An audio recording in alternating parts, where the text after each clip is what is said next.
Rape is a crime of violence. Throughout any possible psychological defense, it is a traumatizing, violent act. A forcible sex crime against a minor is despicable. What should the penalty be? Following the death of 17-year-old Chelsea King earlier in the year, there's been a great deal of talk. Assembly Speaker John Perez of Los Angeles has an idea. He pledged his support for a bill that would establish a penalty of life without the possibility of parole for forcible sex crimes against minors in some circumstances, like kidnapping and torture. Here's my question. Why make it only in certain circumstances? If someone has raped a minor, do we really want them walking around on the streets once again? Do we really think those people can be rehabilitated? Is this proposed law a good idea, David?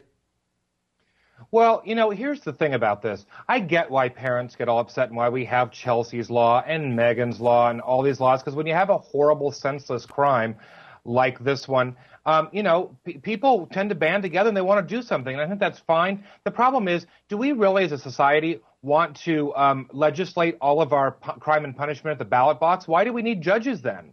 Why don't we just decide right out of the gate that this is what you'll go to prison for this long for this crime? We don't need judges. There should be no extenuating circumstances. Well, just if you're guilty, you're done. That's the end of that. I just think that's a dangerous precedent to set. I'm not saying that people who rape children shouldn't be punished, because I believe they should be. And I believe that there are some people who can never be rehabilitated. But do we really want to make a hard and fast rule like that? I'm not sure that's really a smart idea to do.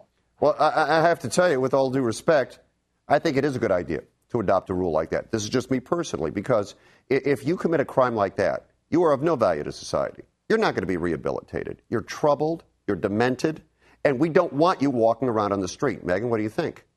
I couldn't agree with you more, Fred. I think this rule has been long overdue.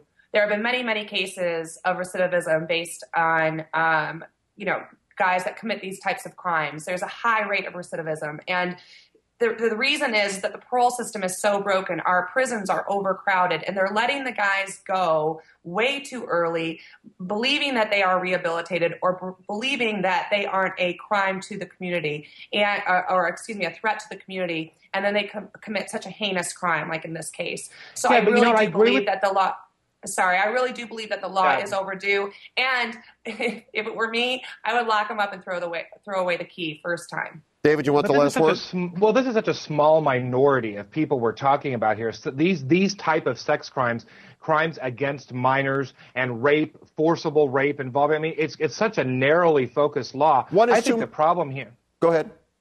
I think the problem here, bottom line, is I agree with her. The parole system is broken, and the thing is, if we're going to lock everyone up and throw away the key, you better build a lot of prisons, because there's going to be a lot of people in there who are never going to come out, and we need to get smart about this. Most of these people are going to come out sometime, and that's what we need to be worried about, is how we're going to deal with them once they're out. Well, I'll tell you something. For that kind of crime, I say don't let them out.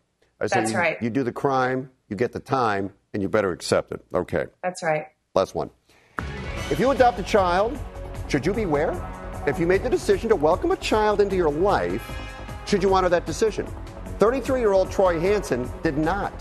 He adopted a 7-year-old from a Russian orphanage who received a clean bill of health by officials in Russia. Hansen claimed the boy, once he got here, threatened to burn his house down. Claimed the boy attacked a family member with a 3-pound statue. So he pinned a note on his shirt that read, "I no longer wish to parent this child," put him on a plane, and shipped him back to Russia. Now, there are other horror stories about foreign adoption, but should that allow someone to ship the child back again, Megan? I read this story and I heard it on TV, and I'm like, you have got to be kidding me. And supposedly the basis was the parents said that the child was mentally unstable. Well, it takes one to know one. I mean, who's to say that the kid wasn't defending himself from these parents? If they are capable of putting a Post-it note on a 7-year-old child and shipping him across the pond thousands of miles with no supervision, I would say they're mentally unstable and not fit to parent. So I couldn't believe the story when I heard it. And the parents should really be looked at and hopefully tagged that they really probably are unfit for future adoptions from abroad or from this country. Well, you know what? At the very least, I would agree with that. David, what do you think? Oh, I completely agree. I think it's ridiculous, and I think someone ought to pop them on a plane with a note and send them off somewhere remote and see how they like it. The truth is, I'm adopted, okay? And I was not an easy child to raise, okay? I had developmental disabilities when I was a kid, and my parents stuck it out, okay? And you know what? If you have a child and they're a handful. You can't ship them back to Russia. You're stuck with them. So I'm sorry. I agree they shouldn't put that kid back with those parents because they're not fit to be parents. But you know what? You can't just take a child back or send a child back like an uncooked dinner. It's ridiculous, and I couldn't believe it. And I'm sure the Russians are hopping mad at us, and they have every right to be. It's really embarrassing. It's kind of a black eye on Americans to begin with. It's just like, what were you thinking? You know what? I'm going to toss this out to both of you. We have 30 seconds left. You both say these parents should never be allowed to adopt again. Is that it? Should there be more involved here? Should somebody have to accept responsibility for this?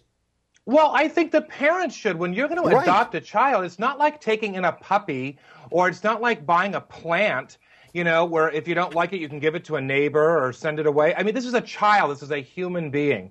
So, you know what? I would like to think that parents who are thinking about adopting would do a little more homework and know a little bit more about what they're getting themselves into and are prepared to stay the course when the going gets tough. That's what parenting is. And with international adoption, they had to do some homework into this. They had to know what they were getting. It wasn't a quick process, I wouldn't assume.